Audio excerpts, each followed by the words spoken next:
In this guide, we're going over Google Play Pass not showing intro. First things first, go ahead and open up the Google Play Store and tap on your profile picture up in the top right corner.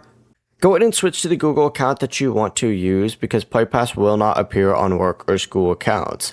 From here, update the Play Store by just scrolling down on here, selecting Settings, and then from here, select About and choose Update Play Store right here.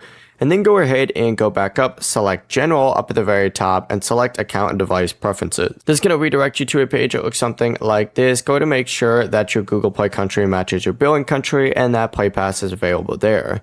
Your device should also be running Android 12.4 or newer with a valid payment method added. And if you join through a family plan, make sure that you do accept the family invitation first and then reopen up the Play Store, tap your profile picture, select Play Pass, and hit activate. If it's still not appearing though, restart your device, and if it's still not appearing after that, contact Google Play support because it's an issue with your account. Before you do leave, make sure to like the video and subscribe to the channel with all notifications on. It really does help with the channel and it lets us know that you want more content like this. We'd greatly appreciate it. And if at any point throughout this guide you did have any questions, just ask them down in the comment section below and we can help you out further. I'm going to be doing my best to reply to every single comment down there. Peace.